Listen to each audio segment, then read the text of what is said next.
അതിമനോഹരവുമായിട്ടുള്ള സങ്കീർത്തനമാണ്.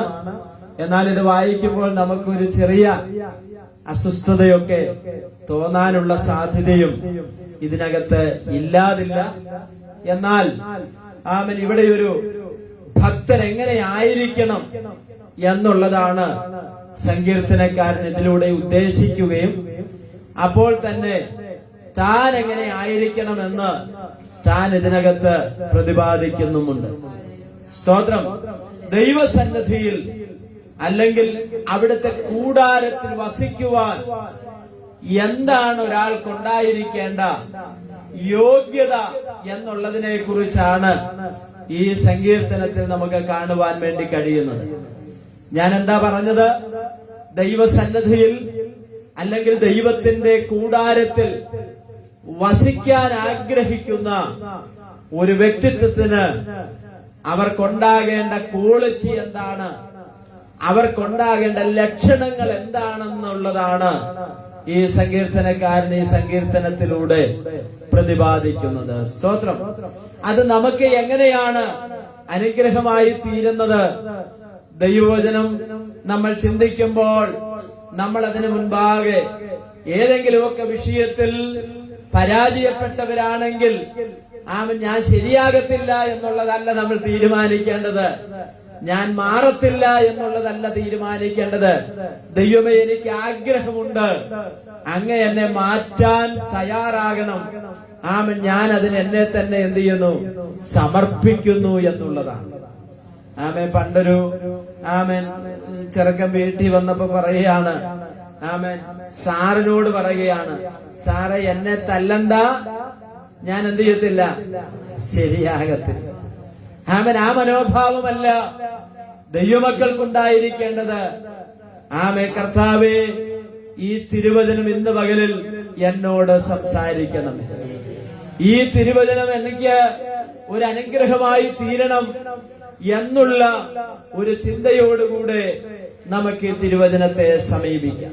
അപ്പൊ ഞാനിവിടെ പറഞ്ഞത്, ഇത് ദൈവസന്നദ്ധയിൽ അവിടുത്തെ കൂടാരത്തിൽ വസിക്കുവാൻ ഒരു ദൈവത്തിനുണ്ടായിരിക്കേണ്ട യോഗ്യത എന്താണെന്നുള്ളതാണ് ഇവിടെ നമുക്ക് കാണുവാൻ കഴിയുന്നത്. അതിന്റെ ഒന്നാമത്തെ വാക്യം ഒന്ന് വായിച്ചാട്ടെ. ഒന്നാമത്തെ വാക്യം, യഹോവേ നിന്റെ കൂടാരത്തിൽ ആർ പാർക്കും? യഹോവേ നിന്റെ കൂടാരത്തിൽ ആരാണ് പാർക്കുന്നത്? സങ്കീർത്തനക്കാരൻ ഒരു ചോദ്യത്തോടുകൂടെയാണ് ഈ സങ്കീർത്തനം എന്ത് ചെയ്യുന്നത്? ആരംഭിക്കുന്നത്. തന്റെ സംശയം എന്താണ്? തന്റെ ചോദ്യം എന്താണ്? യഹോവേ നിന്റെ കൂടാരത്തിൽ ആരാണ് പാർക്കുന്നത്? ആ ചോദ്യത്തിന്റെ ഉള്ളിൽ തന്നെ ഉത്തരവുമുണ്ട്. എല്ലാവർക്കും ആ കൂടാരത്തിൽ പാർക്കാൻ പറ്റുകയില്ല. ഞാൻ പറയുന്നത് മനസ്സിലാകുന്നുണ്ടോ? ഈ ലോകത്തിലെ മനുഷ്യനുണ്ടാക്കുന്ന കൂടാരത്തിലോ അവനുണ്ടാക്കുന്ന വീടുകളിലോ മണിമകുടമാകുന്ന, കാണാൻ കൊള്ളാവുന്ന, അതിമനോഹരമാകുന്ന സൗധങ്ങളിൽ പാർക്കുവാൻ യാതൊരു തടസ്സങ്ങളുമില്ല. പക്ഷേ സങ്കീർത്തനക്കാരൻ ചോദിക്കുന്ന ചോദ്യം ഇതാണ്, ദൈവമേ, യഹോവേ നിന്റെ കൂടാരത്തിൽ ആര് പാർക്കും? അത് പാർക്കുവാനുള്ള യോഗ്യതകൾ എന്താന്നുള്ളതാണ് അടുത്ത വാക്യങ്ങളിൽ നമുക്ക് കാണുവാൻ കഴിയുന്നത്. പഴയ നിയമത്തിന്റെ താളുകളിൽ നാം പരിശോധിക്കുമ്പോൾ, പഠിക്കുമ്പോൾ നമുക്ക് മനസ്സിലാക്കാൻ പറ്റുന്നൊരു കാര്യമുണ്ട്. സമാഗമന കൂടാരം എന്ന് പറയുന്ന അതിമനോഹരമാകുന്ന ഒരു കൂടാരമുണ്ടായിരുന്നു. ആ കൂടാരത്തിൽ ദൈവ സാന്നിധ്യം എന്ത് ചെയ്യുമായിരുന്നു? ഇറങ്ങി വരുമായിരുന്നു. അത് വേർതിരിച്ചിട്ടുള്ള സ്ഥലങ്ങൾ അവിടെ ഉണ്ടായിരുന്നു. അത് വളരെ മനോഹരമായിരുന്നു. അപ്പോൾ അവിടെ ദൈവ സാന്നിധ്യമുണ്ട്, ദൈവത്തിന്റെ ഇടപെടലുകൾ അവിടെ നടക്കുന്നുണ്ട്. ഇതെല്ലാം മനസ്സിലാക്കിയ സങ്കീർത്തനക്കാരൻ പറയുകയാണ്, യഹോവയാകുന്ന ദൈവമേ, നിന്റെ കൂടാരത്തിൽ ആർക്കാണ് പാർക്കുവാൻ കഴിയുന്നത് എന്ന് പകൽക്കാലം ഞാൻ പറയാം. ദൈവത്തോട് ഒരുമിച്ചുള്ള വാസം എന്ന് പറയുന്നത് അത് സന്തോഷകരമാണ്. ദൈവത്തോട് കൂടെയുള്ള ജീവിതം എന്ന് പറയുന്നത് അത് ആനന്ദകരമാണ്. ദൈവത്തോട് കൂടെയുള്ള യാത്ര എന്ന് പറയുന്നത് അത് അനുഗ്രഹിക്കപ്പെട്ട ഒന്നാണ്. അതുകൊണ്ടാണ് പഴയ നിയമത്തിൽ നമ്മൾ വായിക്കുമ്പോൾ 365 സംവത്സരം ജീവിച്ച ഹാനോക്ക് ആരോട് കൂടെ നടന്നു? ദൈവത്തോട് കൂടെ നടന്നു. ദൈവത്തോട് കൂടെ നടക്കുവാൻ ഇതുപോലെ ഭാഗ്യം ലഭിച്ചിട്ടുള്ള ധാരാളം ചരിത്രകാരന്മാർ, ബൈബിൾ ചരിത്രകാരന്മാരെ നമുക്ക് കാണുവാൻ കഴിയുന്നുണ്ട്. അബ്രഹാം ദൈവത്തോട് കൂടെ നടക്കുവാൻ ഇടയായി തീർന്നു. ഹാനോക്ക് ദൈവത്തോട് കൂടെ നടന്നു. അങ്ങനെയുള്ള ഒരുപാട് ഭക്തന്മാർ ദൈവത്തോട് കൂടെ നടന്നവരായിരുന്നു. സ്തോത്രം. അവൻ നോക്കിയേ, 1-ാം വാക്യത്തിൽ പറയുകയാണ്, യഹോവേ, നിന്റെ കൂടാരത്തിൽ ആര് പാർക്കും? നോക്കി, എബ്രായ ലേഖനം 9-ാം അധ്യായത്തിന്റെ 1-ാമത്തെ തിരുവചനം ആരെങ്കിലും ഒരാളൊന്ന് എടുത്താട്ടെ. എബ്രായ ലേഖനം 9-ാം അധ്യായത്തിന്റെ 1-ാമത്തെ തിരുവചനം. എന്നാൽ ആദ്യ നിയമത്തിനും ആരാധനയ്ക്കുള്ള ചട്ടങ്ങളും വിശുദ്ധ മന്ദിരവും ഉണ്ടായിരുന്നു. ഒരു കൂടാരം ചമച്ചു.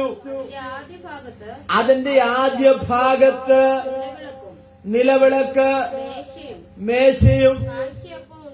നോക്കിയേ, കൂടാരത്തിന്റെ അകത്ത് വിവിധമാകുന്ന സ്ഥലങ്ങൾ വേർതിരിച്ചിരുന്നു. അതിനെക്കുറിച്ചാണ് ഇവിടെ എന്ത് ചെയ്യുന്നത്? പരാമർശിക്കുന്നത്.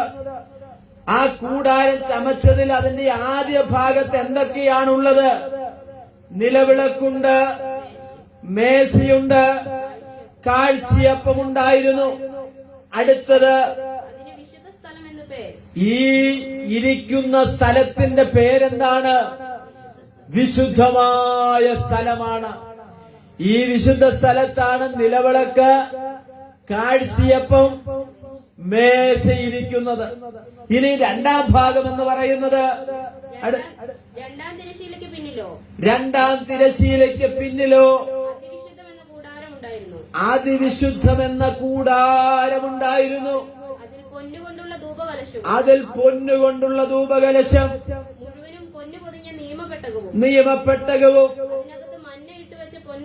അതിനകത്ത് മന്നയിട്ട് വെച്ച പൊൻപാത്രവും, അഹരോന്റെ തളർത്ത വടിയും അവിടെ ഉണ്ടായിരുന്നു. അപ്പൊ നോക്കിയ, വിശുദ്ധ സ്ഥലത്ത് എന്തൊക്കെയുണ്ടെന്നാണ് നമ്മൾ വായിച്ചത്? നിലവിളക്കുണ്ട്, കാഴ്ചയപ്പമുണ്ട്, മേശയുണ്ട്. ആമൻ. അടുത്തത്, അതിപരിശുദ്ധ സ്ഥലത്ത് എന്തൊക്കെയുണ്ടെന്നാ പറയുന്നത്? നിയമത്തിന്റെ ഒരു പെട്ടകം അവിടെയുണ്ട്. പിന്നെ അഹരോന്റെ തളർത്ത വടിയുണ്ട്. പിന്നെ എന്താ? മന്നയിട്ട് വെച്ച പൊൻപാത്രവും അവിടെ ഉണ്ടായിരുന്നു. മന്നയിട്ട് വെച്ച പൊൻപാത്രം, ഇല്ലേ? ആമൻ. ഇസ്രായേൽ മക്കൾക്ക് ദൈവം കൊടുത്ത സ്വർഗീയ അപ്പമാണെന്ത്? മന്ന എന്ന് പറയുന്നത്. അതെവിടെ എടുത്തു വെച്ചിരിക്കുകയാ? മന്നായിട്ട് വെച്ച പൊൻപാത്രം. ആമൻ. ഇപ്പോൾ അതിപരിശുദ്ധ സ്ഥലത്ത് വെച്ചിരിക്കുകയാ. എന്തിനാണെന്നറിയാമോ? സ്വർഗത്തിൽ ചെന്നിട്ട് ആരെങ്കിലും പറയുക, ഞങ്ങൾക്കതൊന്ന് കാണണമെന്ന് ആഗ്രഹമുണ്ടെന്ന് പറഞ്ഞാൽ അതെന്ത് ചെയ്യും? അവിടെ കാണിക്കാനിരിക്കുന്നതാ. ഒരു സാക്ഷ്യമായിട്ട്, ദൈവത്തിന്റെ ഒരു അത്ഭുതമായിട്ട്. അഹരോന്റെ തളർത്ത വടിയുടെ പ്രത്യേകത എന്താ? അഹരോന്റെ വടി ഒരു രാത്രി കൊണ്ട് എന്ത് ചെയ്തു? തളർക്കാനിടയായി തീർന്നു. അവിടെ ഇസ്രായേൽ മക്കൾ മോശയോട്, ആമൻ, അഹരോനോടുമൊക്കെ എന്ത് ചെയ്തു? യോശുവയോടൊക്കെ പിറുപിറുത്തു. അങ്ങനെ പിറുപിറുത്ത സമയത്ത് ദൈവമാണ് അവരെ ശുശ്രൂഷയ്ക്ക് വിളിച്ചതെന്ന് ദൈവം കാണിച്ചു കൊടുക്കുവാൻ വേണ്ടി അഹരോനോട് പറഞ്ഞൊരു കാര്യമുണ്ട്. അവൻ നിങ്ങൾ എന്ത് ചെയ്യുക, ഗോത്രസംഖ്യയ്ക്ക് ഒത്തവണ്ണം അവന് ഓരോരുത്തർ ഓരോ വടി എന്ത് ചെയ്യണം, കൊണ്ടുവരണം. എത്ര വടി കൊണ്ടുവരണം? എത്ര ഗോത്രമുണ്ട്? 12 ഗോത്രം. അപ്പൊ സ്വാഭാവികമായിട്ട് എത്ര വടി എവിടെ വരും? 12 വടി എവിടെ വരും? അവൻ ഈ 12 വടി എവിടെ വെക്കണം എന്നറിയാമോ? കൂടാരത്തിന്റെ അകത്ത്, നിയമപ്പെട്ടകത്തിന്റെ അകത്ത് എന്ത് ചെയ്യണം? ഈ വടി വെക്കും. ആമേൻ. അത് വെച്ച് കഴിഞ്ഞാൽ പിറ്റേ ദിവസം രാവിലെ ചെന്ന് നോക്കുമ്പോൾ ആരുടെ വടിയാണ് തളർത്തിരിക്കുന്നത്? ആ വടിയുടെ ഗോത്രത്തെയാണ് എന്ത് ചെയ്തിരിക്കുന്നത്? ശുശ്രൂഷയ്ക്ക് വേണ്ടി വിളിച്ചിരിക്കുന്നത്. ആമൻ. അപ്പോൾ ഈ സംഭവം പുറപ്പെടുവിച്ചു കഴിഞ്ഞപ്പോൾ, അല്ലെങ്കിൽ മോശയോടൊക്കെ പറഞ്ഞു കഴിഞ്ഞപ്പോൾ ഗോത്രത്തെ അറിയിക്കുവാനിടയായി തീർന്നു. എന്റെ ചിന്ത ഞാൻ പറയാം, ഭാവന. സ്തോത്രം. ഈ ഗോത്രക്കാര് വളരെ ബുദ്ധിയോടും വളരെ വിവേകത്തോടും കൂടി ആയിരിക്കാം ഓരോരുത്തരും ഓരോ വടി കൊണ്ടുവന്നത്. എല്ലാരും ഒരു മരത്തിന്റെ വടിയല്ല കൊണ്ടുവന്നത്. അതായത് ഒറ്റ രാത്രി കൊണ്ട് മണ്ണില്ലാതെ, വെള്ളമില്ലാതെ, സൂര്യപ്രകാശമില്ലാതെ, വായു സഞ്ചാരമില്ലാതെ വളരാൻ സാധ്യതയുള്ള വടിയാണ് ആര് കൊണ്ടുവന്നത്? 11 ഗോത്രക്കാര് കൊണ്ടുവന്നത്. എന്റെ വടി എങ്ങനെങ്കിലും തളർത്തെങ്കിലേ എനിക്ക് നാളെ എന്ത് ചെയ്യാൻ പറ്റുകയുള്ളൂ, തിരഞ്ഞെടുക്കപ്പെടാൻ പറ്റുകയുള്ളൂ. ഞാൻ എന്റെ ചിന്ത പറയാ. അഹരോൻ എന്താ ചെയ്തെന്നറിയാമോ? അഹരോന്റെ വടിക്ക് ഒരു സാധ്യതയുമില്ല. അത് ഉണങ്ങിയിരിക്കുന്ന വടിയാണ്. മറ്റുള്ള വടികൾക്ക് അല്പമെങ്കിലും പച്ചപ്പും മുളച്ചു വരാൻ സാധ്യതകളും ഉള്ളതാണ്. അവരെല്ലാം കൊണ്ടുവന്നു കഴിഞ്ഞപ്പോൾ അതൊക്കെ എന്റെ ഭാവനയിൽ ഞാൻ പറയാ, അതൊരു വള്ളി കൊണ്ട് 12 എണ്ണവും ചേർത്ത് കെട്ടി കൂടാരത്തിനകത്ത് വെച്ചിരിക്കുകയാണ്. നോക്കിക്കേ, ഈ 12 വടിയും പ്രാർത്ഥിക്കുന്നുണ്ടാകാം. ഇവർ 12 പേരും ഒന്നാണ് ആഗ്രഹിക്കുന്നത്. എന്താ ആഗ്രഹിക്കുന്നത്? എന്റെ വടി വേണം എന്ത് ചെയ്യാൻ, തളർക്കാൻ. അത് ആഗ്രഹിക്കുന്നതിൽ തെറ്റുണ്ടോ? ഒരു തെറ്റുമില്ല. ഇന്ന് പകൽക്കാലം ഇവിടെ ഇരിക്കുന്ന നമ്മൾ പ്രാർത്ഥിക്കുമ്പോൾ, ദൈവമേ ഒരു തളർപ്പിന്റെ അനുഭവം എനിക്ക് തരണമെന്ന് പ്രാർത്ഥിച്ചാൽ അത് തെറ്റല്ല. ദൈവമേ എന്നോട് കരുണ തോന്നണമേ, എന്നെ ഒന്ന് വിടുവിക്കണമെന്ന് പറഞ്ഞാൽ അതും തെറ്റല്ല. ദൈവമേ എനിക്ക് വേണ്ടി പുതിയ വഴികൾ അങ്ങ് തുറക്കണമെന്ന് പറഞ്ഞാലും അതും തെറ്റല്ല. ഇന്ന് പകൽക്കാലം ഞാൻ പറഞ്ഞതിന്റെ സാരം, 12 വടികളുടെ ആഗ്രഹം എന്താണ്? എനിക്കൊന്ന് തളർത്ത് കാണണം. ഇന്ന് പകൽക്കാലം ആഗ്രഹിക്കുന്ന ആരെങ്കിലും ഇതിന്റെ നടുവിലുണ്ടോ? ദേശത്തെന്നെ മാനിക്കുന്നൊരു ദൈവം, എന്റെ സഭയിൽ എന്നെ അനുഗ്രഹിക്കുന്നൊരു ദൈവം, എന്റെ ചാർച്ചക്കാരുടെ നടുവിൽ എന്നെ അനുഗ്രഹിക്കുന്നൊരു ദൈവം, എന്റെ നന്മ മറ്റുള്ളവരൊന്ന് കാണണമെന്ന് ആഗ്രഹിച്ച് പ്രാർത്ഥിക്കുന്ന ആരെങ്കിലും ഇതിന്റെ നടുവിലുണ്ടെങ്കിൽ ഒരു ദൂതി ഞാൻ വിളിച്ചു പറയാ, നീ നിരാശപ്പെടണ്ട, നീ ഭാരപ്പെടണ്ട. നിന്റെ പ്രാർത്ഥനയ്ക്ക് ദൈവം മറുപടി നൽകുക തന്നെ ചെയ്യൂ. ഹല്ലേലൂയ. ഏതൊന്നിന്റെ പിന്നിലും ദൈവം അതിന്റെ ഉദ്ദേശം നോക്കും. സ്തോത്രം. നമ്മുടെ പ്രാർത്ഥനയുടെ പുറകിലുള്ള ഉദ്ദേശം എന്താണെന്ന് ആര് നോക്കും? ദൈവം നോക്കും. നമ്മുടെ ആരാധനയുടെ പുറകിലുള്ള ഉദ്ദേശം എന്താണെന്ന് ആര് നോക്കും? ദൈവം നോക്കും. നമ്മൾ ചെയ്യുന്ന ഓരോന്നിന്റെയും പിറകിലുള്ള ഉദ്ദേശമാണ് ആര് നോക്കുന്നത്? ദൈവം നോക്കുന്നത്. Praise the Lord. അപ്പൊ നോക്കിയേ, ഈ 12 വടികളും കെട്ടി ഒരു മൂലയ്ക്ക് വെച്ചിരിക്കുകയാ. നിങ്ങൾ നോക്കിക്കേ, നേരം വെളുത്തപ്പോൾ ഈ 12 പേരും എവിടെയുണ്ട്? ഇങ്ങനെയാണ് സംഖ്യാപുസ്തകത്തിൽ വായിക്കുന്നത്. പിറ്റേന്നാൾ കൂടാരത്തിന്റെ വാതിൽക്കൽ ഇവരൊക്കെ നിൽക്കുക. എന്താ കാരണം എന്നറിയാമോ? എന്റെ ചിന്ത ഞാൻ പറയാം, ഇവർക്ക് വേണ്ടതുപോലെ ഉറക്കം വന്നിട്ടുണ്ടാകത്തില്ല. അന്നത്തെ രാത്രി അവർ ഉറക്കൊളച്ചിരുന്നിട്ടുണ്ടാകും. എന്താ കാരണം? കൂടാരത്തിൽ നിയമപ്പെട്ടകത്തിന്റെ അടുത്തിരിക്കുന്ന വടികളുണ്ട് ഓരോ ഗോത്രത്തെ പ്രതിനിധിക്കുന്നത്. എന്നാൽ സംഭവിച്ചത് അഹരോന്റെ വടി തളിർത്തു, പൂത്തു, ബദാഫലം കായ്ക്കുവാനിടയായി തീർന്നു. അവിടെ പറഞ്ഞ ഒറ്റ കാര്യമേ ഉള്ളൂ. എന്താണെന്നറിയാമോ? ആരുടെ വടിയാണ് തളിർക്കുന്നത് അതാണ് ദൈവം എന്ത് ചെയ്യാൻ പോകുന്നത്. ആ ഗോത്രത്തെയാണ് ദൈവം തെരഞ്ഞെടുത്തിരിക്കുന്നത് എന്ന് ജനം മനസ്സിലാക്കിക്കൊള്ളണം. പക്ഷെ ദൈവം പറഞ്ഞ അതിന്റെ കൂടെ ഒരു എക്സ്ട്രാ അനുഗ്രഹം കൂടി ഇവർക്ക് എന്ത് ചെയ്തിരിക്കുക, ലഭിച്ചിരിക്കുക. എന്താ അനുഗ്രഹം? ദൈവം പറഞ്ഞത് തളിർക്കുമെന്നാ പറഞ്ഞത്. പക്ഷെ എന്ത് ചെയ്യുന്നറിയാമോ? രണ്ട് കാര്യം എക്സ്ട്രാ അനുഗ്രഹം ദൈവം കൊടുത്തു.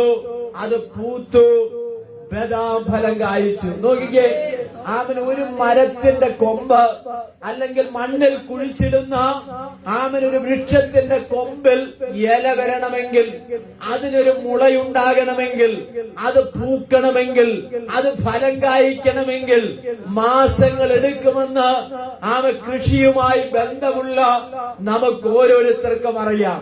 പക്ഷെ നിങ്ങൾ നോക്കിക്കേ, സ്തോത്രം, ഈ നിയമത്തിന്റെ പെട്ടകത്തിൽ കൂടാരത്തിന്റെ അകത്തിരിക്കുന്ന സൂര്യപ്രകാശം തട്ടാത്ത, വെള്ളമൊഴിക്കാത്ത, വായു സഞ്ചാരമില്ലാത്ത, സ്തോത്രം, മണ്ണില്ലാത്ത ആ കൊമ്പിൽ ദൈവശക്തി വ്യാപരിച്ചു.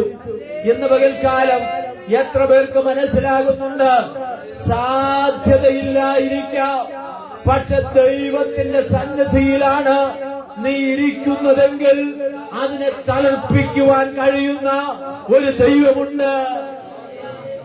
ഹല്ലേലൂയ. നമുക്കറിയാം, ഒരു മരക്കൊമ്പ് അത് മണ്ണിൽ കുഴിച്ചിട്ടാൽ മാത്രം പോരാ, അതിന് വെള്ളമൊഴിക്കണം. സ്തോത്രം. അതിന്റെ വേരുകൾ ആഴത്തിലേക്ക് ഇറങ്ങണമെങ്കിൽ അതിന് എന്ത് വേണം? മണ്ണ് ആവശ്യമാണ്. ആ മണ്ണിൽ അടങ്ങിയിരിക്കുന്ന ധാതു ലവണങ്ങൾ ആ മരക്കൊമ്പിന് എന്താണ്? ആവശ്യമാണ്. തന്നെയുമല്ല ആ സൂര്യപ്രകാശം ഇത് കിളിക്കണമെങ്കിൽ അതിനാവശ്യമാണ്. എന്നാൽ ഈ സമാഗമന കൂടാരത്തിന്റെ ഉള്ളിൽ ഇതൊന്നും ഇല്ല. എന്നാൽ അതൊന്നും ഇല്ലാതെ ഇരിക്കുന്ന ഒരു കമ്പിൽ എന്തുണ്ടായെന്നാ പറഞ്ഞത്? അത് ഇല വരിക മാത്രമല്ല, അത് തളിർക്ക മാത്രമല്ല, അത് പൂത്ത ബദാം ഫലം കായ്ച്ചു. എത്ര ദിവസം കൊണ്ട് ഒറ്റ രാത്രി കൊണ്ട് എന്ന് പറഞ്ഞ 24 അവേഴ്സിന്റെ ഉള്ളിൽ ഫലം കാണാൻ കഴിഞ്ഞെന്ന് നിങ്ങൾക്ക് മനസ്സിലാകുന്നുണ്ടോ? എന്താ ഇതിന്റെ അകത്തെ മർമ്മമെന്നറിയാമോ? ദൈവത്തിന്റെ പ്രവർത്തിക്ക് പ്രകൃതിയുടെ നിയമങ്ങളെ പോലും ദൈവം എന്ത് ചെയ്യും? മാറ്റിമറിക്കുമെന്നാ പറഞ്ഞത്. പ്രകൃതിയുടെ നിയമത്തെ പോലും മാറ്റിമറിക്കുവാൻ ദൈവത്തിന് ശക്തിയുണ്ട്. എത്ര പേര് വിശ്വസിക്കുന്നുണ്ട്? സ്തോത്രം. എത്ര പേര് വിശ്വസിക്കുന്നുണ്ട്? നമ്മുടെ ചരിത്രത്തെ മാറ്റാൻ ദൈവത്തിന് കഴിയും. നിന്റെ അവസ്ഥ മാറ്റാൻ ദൈവത്തിന് കഴിയും. നിന്റെ കുടുംബത്തിന്റെ പശ്ചാത്തലത്തെ നോക്കിയിട്ടല്ല ദൈവം പ്രവർത്തിക്കുന്നത്, ഇരിക്കുന്നതിനനുസരിച്ചാണ് ദൈവത്തിന്റെ പ്രവൃത്തി. Praise the Lord. ഹല്ലേലൂയ. അപ്പോൾ ഞാൻ പറഞ്ഞു വന്നത്, അതിവിശുദ്ധ സ്ഥലത്ത് നിയമത്തിന്റെ പെട്ടകമുണ്ട്, ധൂപകലശമുണ്ട്, അതിനകത്ത് മന്നയിട്ട് വെച്ച പൊൻപാത്രമുണ്ട്, അഹരോന്റെ തളർത്ത വടിയും നിയമത്തിന്റെ കൽപ്പനകളും അവിടെ ഉണ്ടായിരുന്നു. അടുത്തത്, അതിനു മീതെ കൃപാസനത്തെ മൂടുന്ന തേജസ്സിന്റെ കെരൂബുകളും ഉണ്ടായിരുന്നു. നോക്കിയേ, അടുത്ത പറയുകയാണ്, ഇപ്പോൾ അത് ഓരോന്നോരോന്നായി വിവരിക്കുവാൻ കഴിയത്തില്ല. അവിടെ നിർത്തുകയാണ്. എന്ന് പറഞ്ഞാൽ കൂടാരം അത്ര മനോഹരമാണ്, ആരെയും ആകർഷിക്കുന്നതാണ്. എന്താ കാരണം? അതിന്റെ മനോഹാരിത മാത്രമല്ല, ആ കൂടാരത്തിന്റെ അകത്ത് വ്യാപരിക്കുന്ന ദൈവ സാന്നിധ്യമുണ്ട്. ഇന്ന് പകൽക്കാലം ആമൻ നമ്മുടെ ശരീരമാകുന്ന മണ്ണാകുന്ന ഈ കൂടാരത്തിന്റെ ഉള്ളിലേക്ക് ആ ദൈവ സാന്നിധ്യം വ്യാപരിക്കാനിടയായി തീരണം. ആമൻ. അപ്പോൾ നാം ഇവിടെ വായിച്ചു വന്നത് ഇങ്ങനെയാണ്: നിന്റെ കൂടാരത്തിൽ ആര് പാർക്കും? അടുത്തത്, നിന്റെ വിശുദ്ധ പർവ്വതത്തിൽ ആര് വസിക്കും? അപ്പൊ രണ്ട് ചോദ്യങ്ങളാ. ഒന്ന്, ആര് പാർക്കും? രണ്ടാര് വസിക്കും? അടുത്ത വാക്യം, രണ്ടാമത്തെ വാക്യം നിഷ്കളങ്കനായി നടന്ന് നീതി പ്രവർത്തിക്കുകയും. നോക്കിക്കേ, അതിനുള്ള ഉത്തരമാണ് അവിടെ നമുക്ക് കാണുവാൻ കഴിയുന്നത്. നിഷ്കളങ്കനായി നടന്ന് നീതി പ്രവർത്തിക്കുകയും ഹൃദയപൂർവ്വം സത്യം സംസാരിക്കുകയും ചെയ്യുന്നവൻ. ഒന്നാമത്തെ കാര്യം, നീതിയും സത്യസന്ധതയും ഉണ്ടായിരിക്കണമെന്ന്. ഈ കൂടാരത്തിൽ വസിക്കാനുള്ള ഒന്നാമത്തെ യോഗ്യതയെ കുറിച്ച് സങ്കീർത്തനത്തിൽ നാം വായിക്കുന്നത്, നാവ് കൊണ്ട് എന്ത് പറയരുത്? കുരുള പറയാതെയും. സ്തോത്രം. എന്ന് പറഞ്ഞാൽ നമ്മുടെ നാടൻ ഭാഷയിൽ പറഞ്ഞാൽ കല്ല് വെച്ച നുണ പറയാതെ. നമ്മുടെ പഴയ ആളുകളൊക്കെയാണ് ഈ കുരുള പറയാതെ എന്നുള്ള ഭാഷ എന്ത് ചെയ്യുന്നത് മനസ്സിലാക്കുന്നത്. എന്നാൽ നമ്മുടെ പുതിയ തലമുറയ്ക്ക് എന്ത് ചെയ്യത്തില്ല, അതൊന്നും അത്ര അറിഞ്ഞോണമെന്നില്ല. അപ്പൊ നോക്കിയേ, ഇവിടെ പറയുകയാണ്, നിഷ്കളങ്കനായി നടന്ന് നീതി പ്രവർത്തിക്കുകയും ഹൃദയപൂർവം സത്യം സംസാരിക്കുകയും ചെയ്യുന്നവർ നാവ് കൊണ്ട് എന്ത് ചെയ്യരുത്? സ്വോത്രം. ആമേൻ. ഞാൻ വിവരിക്കേണ്ട കാര്യമില്ല, നമുക്കറിയാം. നീതിയും സത്യസന്ധതയും ഉണ്ടായിരിക്കണം എന്ന് പറഞ്ഞ കപടതയുണ്ടായിരിക്കരുത്. ആമൻ. നഥാനിയേലിനെ ദൂരെ വെച്ച് ആര് കണ്ടു? ആമൻ. ഇവനിൽ കപടമില്ല എന്ന് ആര് പറയുകയാ? യേശു പറയുകയാണ്. ആമൻ. അപ്പോൾ കപടതയില്ലാത്ത നിഷ്കളങ്കമായ ഒരു ജീവിതം ആമൻ ആർക്കുണ്ടായെങ്കിലേ കൂടാരത്തിൽ വസിക്കാൻ പറ്റുകയുള്ളൂ. ആമൻ. ഒരു ദൈവ പൈതലിന്. സ്തോത്രം. നിഷ്കളങ്കത അതെങ്ങനെ നമ്മൾ മനസ്സിലാക്കുന്നത്? കളങ്കമില്ലാത്ത ജീവിതം. നമ്മുടെ വീട്ടിൽ നമ്മുടെ കുഞ്ഞുങ്ങൾ ആമൻ, അവരെ നമ്മള് വഴക്ക് പറയും, അടിക്കും, അവർക്ക് ദേഷ്യം വരും, അവര് കരയും, അവര് ചിലപ്പോൾ പറയും ഞാൻ ഇപ്പൊ പോകുമെന്ന് പറയും. എന്നാലും 1 മണിക്കൂർ കഴിയുമ്പോ അവരെന്ത് ചെയ്യും? അവരുടെ പിണക്കം എല്ലാം മാറും. ഒരു 25 പൈസയുടെ മുട്ടായി കൊണ്ടുവന്ന് കൊടുത്താൽ മതി. ആമൻ. അല്ലെ മോളെ, മക്കളെ, കുഞ്ഞേന്ന് പറഞ്ഞ് വിളിച്ചാൽ മതി. നമ്മുടെ കുഞ്ഞുങ്ങൾ എന്ത് ചെയ്യും? നിഷ്കളങ്കമായ മനസ്സ്. പിണക്കം എന്ത് ചെയ്യുന്നില്ല, കൊണ്ട് നടക്കുന്നില്ല. ഒരു ഐസ്ക്രീമെ തീരാനുള്ള കാര്യമുണ്ട്. ഫിയോണയൊക്കെ ആണെങ്കിൽ ഒരു 10 രൂപയുടെ ഐസ്ക്രീമിനെ തീരാനുള്ള കാര്യമുണ്ട്, അല്ലെ? നമ്മുടെ പിള്ളേർക്കൊക്കെ. ആമൻ. അതിനാണ് നിഷ്കളങ്കത എന്ന് പറയുന്നത്. സ്വോത്രം. നമ്മളാണ് 6 മാസം ആയാൽ പോലും എന്ത് ചെയ്തില്ല. പൈസലോ. ആമേൻ. ലോകം ഇടിഞ്ഞു വീണാലും വേണ്ടിയില്ല, കേളം കുലുങ്ങിയാലും പാലം കുലുങ്ങിയാലും കേളം കുലുങ്ങത്തില്ല. സ്വോത്രം. ഞാൻ അങ്ങോട്ടൊന്നും കിടക്കുന്നില്ല. സ്വോത്രം. അപ്പൊ നോക്കി, ഇവിടെ പറയുകയാണ്, ഒന്ന് സത്യസന്ധതയും നീതിയും ഉണ്ടായിരിക്കണം.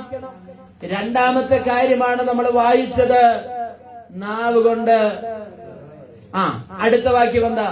കൂട്ടുകാരനോട് ദോഷം ചെയ്യാതെയും. നോക്കിയേ, മറ്റുള്ളവരെ കുറിച്ച് പരദൂഷണം പറയാത്തവനും കൂട്ടുകാരന് ദോഷം ചെയ്യാത്തവനും അയൽക്കാരനെ അപമാനിക്കാത്തവനുമായിരിക്കണം. എന്ന് പറഞ്ഞാൽ നാവിനെ നിയന്ത്രിക്കുക. നാവിനെ എന്ത് ചെയ്യുക? നിയന്ത്രിക്കുക. ഇവിടെ നാവിനെ കുറിച്ച് യാക്കോബിന്റെ ലേഖനത്തിൽ എന്ത് ചെയ്യുന്നുണ്ട്? നന്നായി പരാമർശിക്കുന്നുണ്ട്. നാക്കെന്ന് പറയുന്നത് വലിയ കാട് കത്തിക്കുന്ന ഒന്നാണ്. നാക്ക് വലിയ തീയേക്കാൾ സ്പീഡിൽ എന്ത് ചെയ്യുന്നതാ? കാട് കത്തിക്കുന്ന ഒന്നാണ് നാവ്. ഈ വലിയ വലിയ ആനയെ നമുക്ക് എന്ത് ചെയ്യും? മെരുക്കാം, അല്ലേ? ആനയെ മെരുക്കുന്നുണ്ട്, സിംഹത്തെ മെരുക്കുന്നുണ്ട്, വലിയ വലിയ മൃഗങ്ങളെയൊക്കെ എന്ത് ചെയ്യുന്നുണ്ട്? മെരുക്കുന്നത് കൊണ്ടാണ് നമ്മള് ഈ സൂവില് മറ്റുള്ള വന്യമൃഗ ശാലകളിലൊക്കെ ചെന്നാൽ നമുക്ക് എന്ത് ചെയ്യാൻ പറ്റുന്നത്? ഇതിനെയൊക്കെ കാണാൻ പറ്റും. പക്ഷെ പലപ്പോഴും ഈ കൊച്ചു നാവിനെ എന്ത് ചെയ്യാൻ പറ്റുന്നില്ല. ഇതിനെയൊക്കെ മെരുക്കുന്ന ആൾക്കാർക്ക് ഈ നാവിനെ എന്ത് ചെയ്യാൻ പറ്റുന്നില്ല. നാവിനെ പോലെ വളയ്ക്കാൻ പറ്റിയ വേറെന്തെങ്കിലും നമ്മുടെ ശരീരത്തിലുണ്ടോ? എങ്ങോട്ട് വേണമെങ്കിലും അതിനെ എന്ത് ചെയ്യാം? വളയ്ക്കാം. സ്തോത്രം. ഞാൻ ഇത്രേ പറയുന്നുള്ളൂ, നിങ്ങൾക്ക് എല്ലാവർക്കും മനസ്സിലായി. നാവ് കൊണ്ട് കുരള പറയാതെയും തന്റെ കൂട്ടുകാരനോട് ദോഷം ചെയ്യാതെയും കൂട്ടുകാരന് അപമാനം പറയും. മറ്റുള്ളവരെ കുറിച്ച് പരദൂഷണം പറയും. മറ്റുള്ളവരെ കുറിച്ച് പരദൂഷണം പറയുക, കൂട്ടുകാരന് ദോഷം ചെയ്യുക, അയൽക്കാരനെ അപമാനിക്കുക. ഇങ്ങനെയുള്ള ആളുകൾക്ക് എവിടെ കയറാൻ പറ്റില്ല? കൂടാരത്തിൽ കയറുവാൻ കഴിയുകയില്ല. അടുത്ത വാക്യം. വഷളനെ നിന്ദനായി എണ്ണുകയും യഹോവഭക്തന്മാരെ ബഹുമാനിക്കുകയും ചെയ്യുന്നവൻ, സത്യം ചെയ്തിട്ട് ഛേദം വന്നാലും മാറാത്തവൻ. നോക്കിക്കേ, തനിക്ക് നഷ്ടം സംഭവിച്ചാൽ പോലും താൻ ചെയ്ത സത്യത്തിൽ നിന്നോ കൊടുത്ത വാക്കിൽ നിന്നോ എന്ത് ചെയ്യത്തില്ല? പിന്മാറാതെ. എന്ന് പറഞ്ഞാൽ വാക്ക് പാലിക്കുക. എങ്ങനെ? വാക്ക് പാലിക്കുക. തനിക്ക് നഷ്ടം സംഭവിച്ചാൽ താൻ ചെയ്ത സത്യത്തിൽ നിന്ന് പിന്മാറില്ല.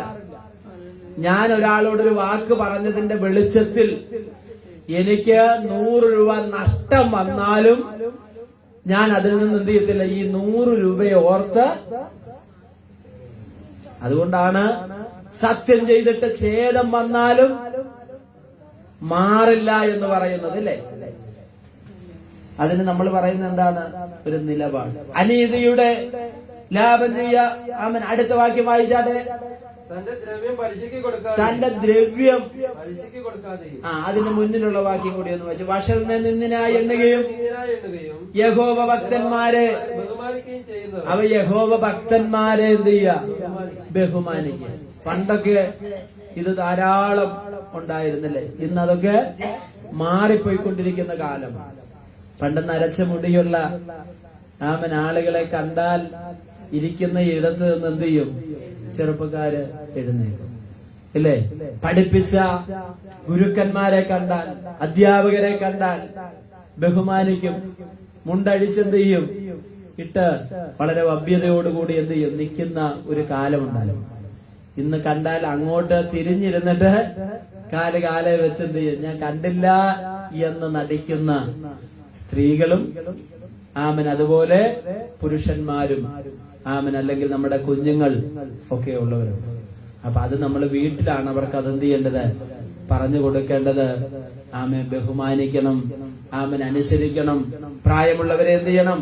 അപ്പൊ ഇവിടെ പറയുകയാണ്, അങ്ങനെയെങ്കിൽ യഹോവഭക്തന്മാരെ ബഹുമാനിക്കുകയും ചെയ്യുന്നവർ, സ്തോത്രം, സത്യം ചെയ്തിട്ട് ഛേദം വന്നാലും മാറാത്തവൻ, സത്യം ചെയ്തിട്ട് അതിന്റെ പേരിൽ നമുക്കൊരു നഷ്ടമുണ്ടായാലും നമ്മൾ എന്ത് ചെയ്യരുത്? മാറരുത്. സ്തോത്രം.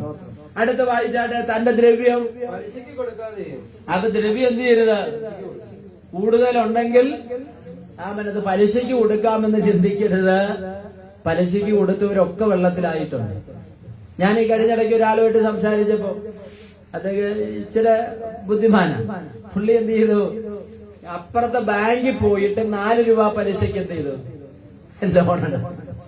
4 രൂപ പലിശയ്ക്ക് പുള്ളിയുടെ പ്രമാണം വെച്ച് ലോണെടുത്ത് ഇപ്പുറത്ത് കൊണ്ടുപോയി പുള്ളി എന്ത് ചെയ്തു?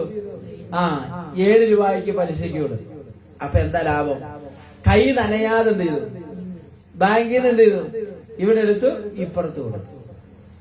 അപ്പൊ സംഭവിച്ചെന്താന്നറിയാം? എന്നിട്ട് അദ്ദേഹം ചിന്തിച്ചത്, ബാങ്കുകാരെന്ത് ചെയ്യും? അടയ്ക്കാതിരുന്നു കഴിഞ്ഞാൽ പൈസ എന്ത് ചെയ്യും? അപ്പൊ പലിശയും ലാഭം, മുതലും ലാഭം.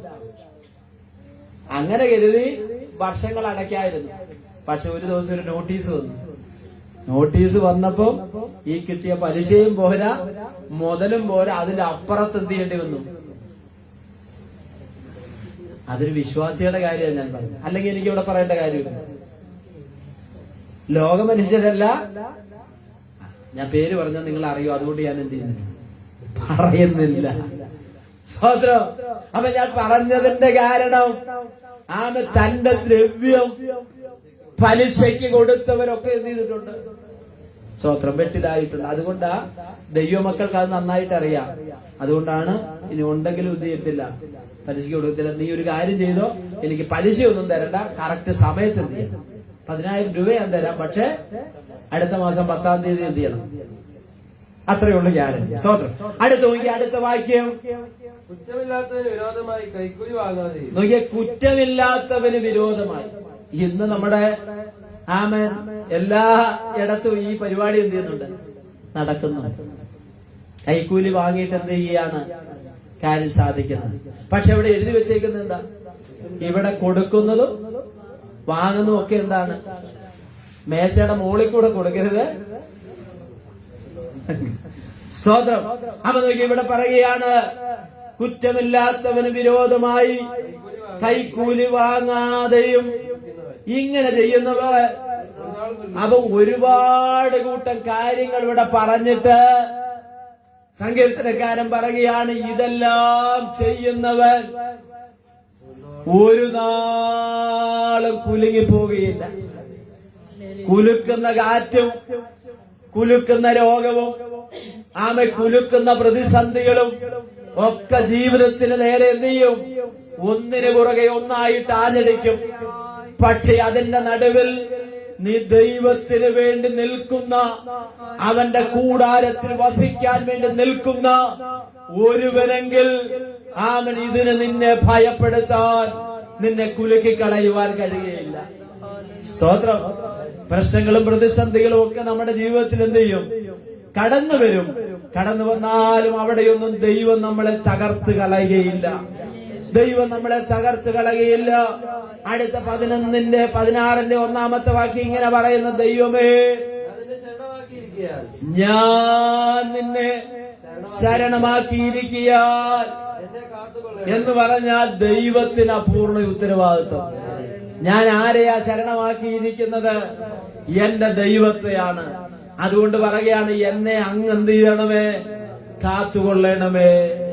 ഇന്നലെയുണ്ട് ആ വട്ടമ്പലത്ത് നിൽക്കുമ്പോ വണ്ടികൾ ചീറിപ്പാഞ്ഞ് പൊയ്ക്കൊണ്ടിരിക്കുക. ഒരു ലേഡി ഇവിടെ നിന്ന് അങ്ങോട്ട് പോവുക. സ്പീഡിന്റെ കൂടുതൽ കൊണ്ടോ എങ്ങനെ മറ്റൊരു മുന്നിൽ പോയ വാഹനത്തിന്റെ പുറകിലും തട്ടി ബാലൻസ് കിട്ടാതെ അടുത്ത വണ്ടിയുടെ ബേക്കിലും അതെന്ത് ചെയ്തു, ടച്ച് ചെയ്തു. അതാ റോട്ടിലേക്ക് മറിഞ്ഞു വീണ് മലന്ന് അവിടെ കിടന്ന് മരണോപ്രാളം കാണിക്കുക. അവിടെ കൂടി ആളുകളെല്ലാം കൂടി ചേർന്ന് എന്ത് ചെയ്തു, പെട്ടെന്ന് ഹോസ്പിറ്റലിൽ കൊണ്ടുപോയി. കാലൊക്കെ മുറിഞ്ഞ് അതിന് അപസ്മാരമൊക്കെ ഇറങ്ങി. ഞാൻ പറഞ്ഞതിന്റെ കാരണം, നമ്മൾ വാഹനത്തിൽ പോകാത്തവരൊന്നുമല്ല, നമ്മൾ യാത്ര ചെയ്യാത്തവരൊന്നുമല്ല, സ്പീഡിൽ പോകാത്തവരും ആയതുകൊണ്ടൊന്നുമല്ല. ദൈവമേ നീ എന്നെ കാത്തുകൊള്ളണം. രാവിലെ വീട്ടിൽ നിന്ന് ഇറങ്ങുമ്പോൾ ഒരു വാക്ക് പ്രാർത്ഥിക്കണം, ദൈവമേ എന്നെ കാത്തോണമേ.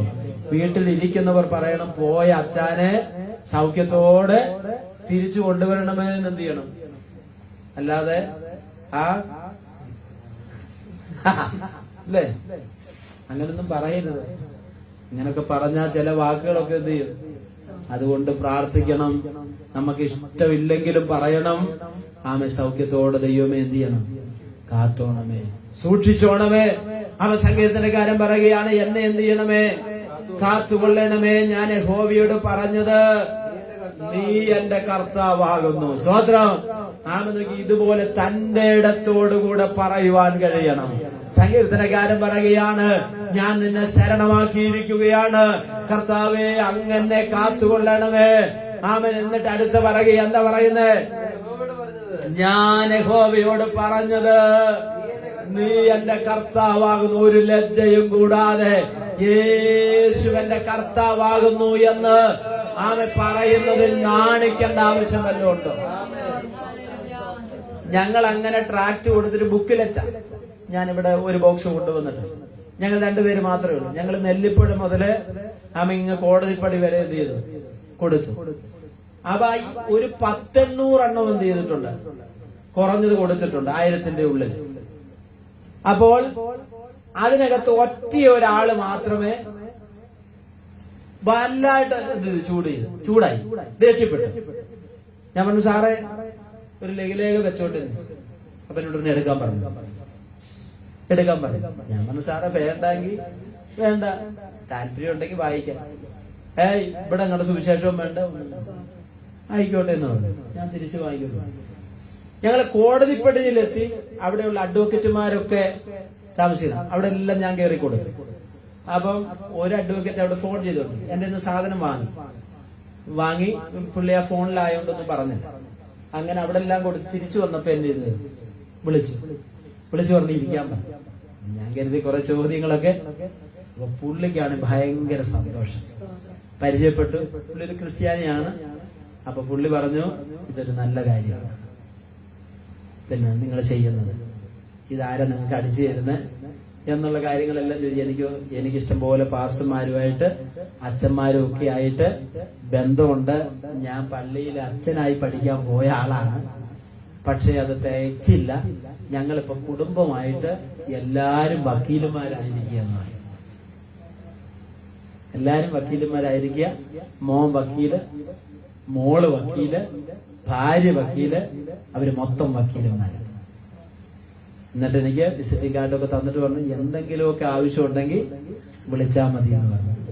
ആരെങ്കിലുമൊക്കെ എന്തെങ്കിലും കുഴപ്പമുണ്ടാക്കിയ വിളിച്ചാൽ മതി, അത്യാവശ്യമൊക്കെ പിടിപാടെനിക്കും ഉണ്ടെന്ന് പറഞ്ഞു. അപ്പൊ എന്നോട് ചോദിച്ചാൽ ആരെങ്കിലും ഇത് വേണ്ടാന്ന് പറഞ്ഞു. ഞാൻ പറഞ്ഞു, ഒറ്റ ഒരാളെ വേണ്ടാന്ന് പറഞ്ഞിട്ടുള്ളെന്ന് പറഞ്ഞു. അതൊന്നും കാര്യമാക്കേണ്ടത്, നമുക്കൊരു പ്രചോദനമായി. സ്തോത്രം.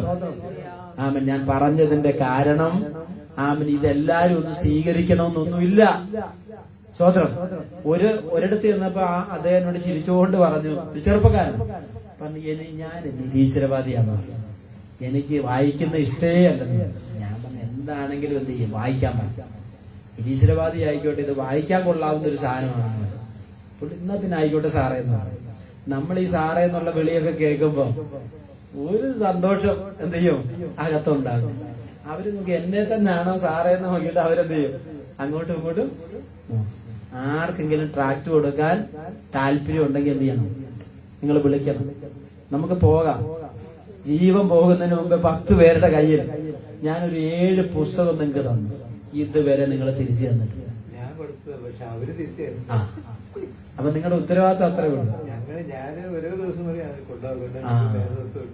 അപ്പൊ നോക്കിയേ, അത് തിരിച്ചിവിടെ കൊണ്ടുവന്ന് തരുമ്പോഴാണ് നിങ്ങളുടെ ആത്മാർത്ഥത ഞാൻ മനസ്സിലാക്കുന്നത്. സ്തോത്രം. ആമേൻ. അപ്പോൾ ആമൻ മരിച്ചു പോകുന്നതിന് മുൻപ് ഒരു 10 പേരുടെ കയ്യിൽ ആമൻ ലഘുലേഖ നിങ്ങൾ കൊടുക്കുക. ചിലര് നമ്മളോട് ചൂടാകും, ചിലര് നമ്മളോട് ദേഷ്യപ്പെടും, ചിലര് നമ്മളെ വഴക്ക് പറയും. ദൈവം നിന്നെ അനുഗ്രഹിക്കട്ടെ എന്ന് പറഞ്ഞെങ്കിൽ പോകാൻ മതി. എന്റെ ഭാഷ ഞങ്ങളതിന് ബന്ധുക്കോസുകാരാണെന്ന് ഇന്ന് വരെ അവർക്ക് അറിയത്തില്ലല്ലോ. ആ ഒരു സന്തോഷത്തിലാണ് നമ്മള്.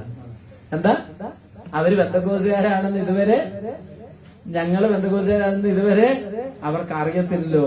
ഞാനൊന്നും പറയുന്നില്ല. സ്തോത്രം. അപ്പൊ നോക്കി, എന്നെ കാത്തുകൊള്ളണമേ. ഞാൻ യഹോവയോട് പറഞ്ഞത്, നീ എന്റെ കർത്താവാകുന്നു, നീ ഒഴികെ എനിക്ക് ഒരു നന്മയുമില്ല. സങ്കീർത്തനക്കാരന് പറയാനുള്ളത്, ദൈവമേ നീ ഒഴികെ എന്റെ ജീവിതത്തിൽ എനിക്ക് ഒരു നന്മയും. എത്ര പേർക്ക് പറയാൻ കഴിയും, ദൈവം തന്നതല്ലാതെ ഒന്നും എനിക്കില്ല. അവൻ ദൈവം തന്നതല്ലാതെ എന്റെ കഴിവോ എന്റെ മിടുക്കോ കൊണ്ട് അവൻ ഒന്നും എനിക്ക് നേടാൻ കഴിഞ്ഞിട്ടില്ല. ദൈവത്തിന്റെ കൃപ മാത്രമാണെന്ന് അവൻ പറയുവാൻ കഴിയുന്ന ദൈവമക്കൾ ആ കരങ്ങൾ ഉയർത്തി ദൈവത്തിന് സ്തോത്രം ചെയ്യുക. അവൻ എന്തെങ്കിലുമൊക്കെ ഉണ്ടെന്നുള്ള ചിന്ത നമുക്കുണ്ടെങ്കിൽ അതെല്ലാം ദൈവത്തിന്റെ അനുഗ്രഹമാണ്. അതുകൊണ്ട് ആ പാട്ടുകാരൻ പറയുന്നത്, ഒരു യോഗ്യതയും പറയാനില്ലായേ, കൃപയൊന്നു മാത്രം യേശുവേ. ഒരു യോഗ്യതയും പറയാനില്ലായേ, കൃപയൊന്നു മാത്രം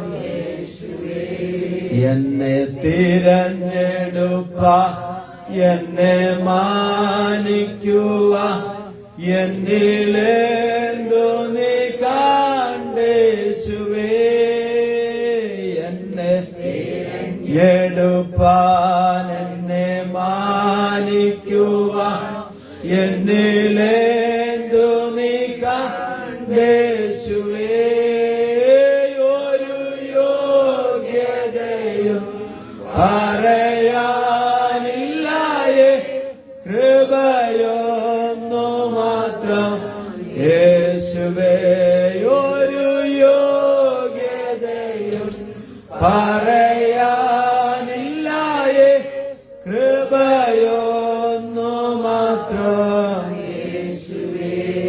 എനിക്കായി മരിപ്പ എനിക്കായി സഹിപ്പ എന്നിലെന്തു നീ കണ്ടേശുവേ എനിക്കായി മരിപ്പ എനിക്കായി സഹിപ്പ എന്നിലെന്തു നീ കണ്ടേശുവേ ഒരു മാന്യതയും പറയാനില്ലായേ ദയയൊന്നു മാത്രം യേശുവേ ഒരു മാന്യതയും പറയാനില്ലായേ ദയയൊന്നു മാത്രം ആമേൻ. നോക്കിയേ, ഒരു യോഗ്യതയും നമുക്ക് പറയാനില്ല. ആമേ, കൃപയൊന്നു മാത്രമാണ് എന്നെ തിരഞ്ഞെടുപ്പാൻ ആമൻ ഇടയായി തീർന്നത്. ഇന്ന് പകൽക്കാലം നമ്മുടെ കണ്ണുകൾ ദൈവസന്നിധാനത്തിൽ ഒരു നിമിഷം അടയട്ടെ. പ്രിയപ്പെട്ട ദൈവമക്കളെ, ആമൻ ജീവിതത്തിൽ ആമേ സങ്കീർത്തനക്കാരൻ പറയുകയാണ്, അങ്ങയല്ലാതെ ഒരു നന്മയും എനിക്കില്ല. കർത്താവിനെ കൂടാതെ ഒന്നും നമ്മുടെ ജീവിതത്തിലില്ല. ആമേൻ, സ്തോത്രം. നാം ഇവിടെ നടന്നു വന്നത് ദൈവത്തിന്റെ കൃപയൊന്നു മാത്രമാണ്. നമ്മുടെ നാവുകൾ ചലിപ്പിക്കുവാൻ കഴിയുന്നുണ്ടെങ്കിൽ അത് ദൈവത്തിന്റെ കരുണയാണ്. നമ്മുടെ കൈകൾ നമുക്ക് ആമേൻ ഉയർത്താൻ കഴിയുന്നുണ്ടെങ്കിൽ അത് ദൈവത്തിന്റെ കൃപയാണ്. നമ്മുടെ കാലുകൾ നമുക്ക് ചലിപ്പിക്കുവാൻ കഴിയുന്നുണ്ടെങ്കിൽ അത് ദൈവത്തിന്റെ കൃപയാണ്. നമുക്കൊരു കുടുംബജീവിതം ദൈവം തന്നെങ്കിൽ അത് ദൈവത്തിന്റെ അനുഗ്രഹമാണ്. ആമേൻ, സ്തോത്രം. ദൈവം നമുക്ക് തലമുറയെ തന്നിട്ടുണ്ടെങ്കിൽ അത് ദൈവത്തിന്റെ അനുഗ്രഹമാണ്. ഹല്ലേലൂയ.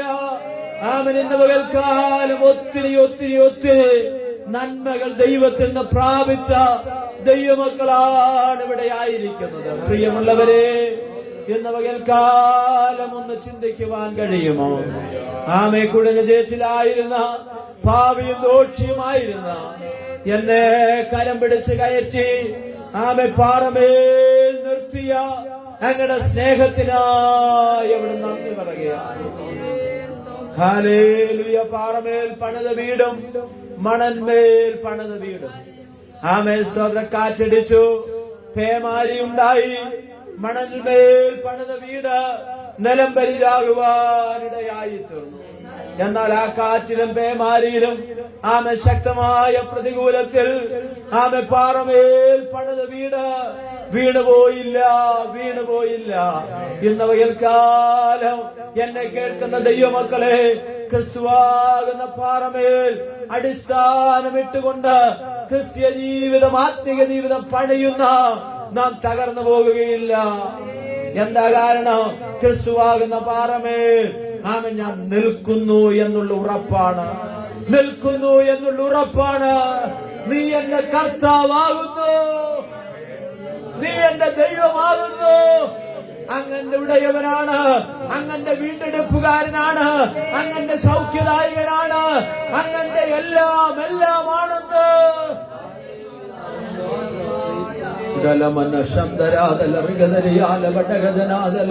അല്പസമയം ഒന്ന് ദൈവത്തിന് സ്തോത്രം ചെയ്താട്ടെ, നന്ദിയോടെ കർത്താവിന് മഹത്വം കൊടുത്താട്ടെ.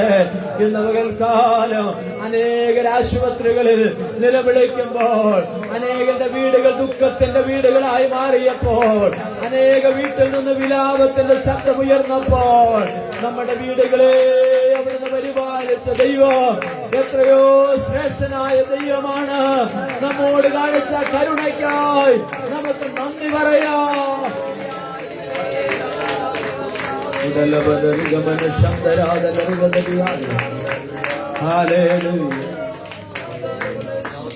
ഞങ്ങളുടെ ദൈവമേ, സ്വർഗീയ നല്ല പിതാവേ, അനുഗ്രഹിക്കപ്പെട്ട നല്ല നിമിഷത്തിനായി നന്ദിയോടെ ഞങ്ങൾ സ്തോത്രം ചെയ്യുകയാണ്. ഈ മാസത്തിന്റെ ഈ ഞായറാഴ്ചയിലും ഞങ്ങൾക്ക് അങ്ങയുടെ സന്നിധിയിൽ കടന്നു വരുവാൻ ദൈവം സഹായിച്ചല്ലോ. അങ്ങേ സ്തുതിപ്പാനും അങ്ങേ മഹത്വപ്പെടുത്തുവാനും അങ്ങ് ഞങ്ങൾക്ക് നൽകി തന്ന നല്ല അവസരത്തിനായി നന്ദിയോടെ സ്തോത്രം ചെയ്യുന്നു. ഞങ്ങളുടെ കുടുംബാംഗങ്ങളായിരിക്കുന്ന പല പ്രിയപ്പെട്ടവർക്ക് ഇന്ന് കടന്നു വരുവാൻ കഴിഞ്ഞില്ല. അവർ കർത്താവേ ഭവനങ്ങളിൽ ഇരിക്കുന്നുണ്ടല്ലോ. ദൈവം അവരെ അനുഗ്രഹിക്കണമേ. അങ്ങയുടെ ഓട് ചെല്ലുന്ന തിരുവചനം അയച്ച് അങ്ങയുടെ മക്കളെയും വിടുവിക്കുമാറാകണമേ എന്ന് ഞങ്ങൾ അങ്ങയോട് പ്രാർത്ഥിക്കുകയാണ്.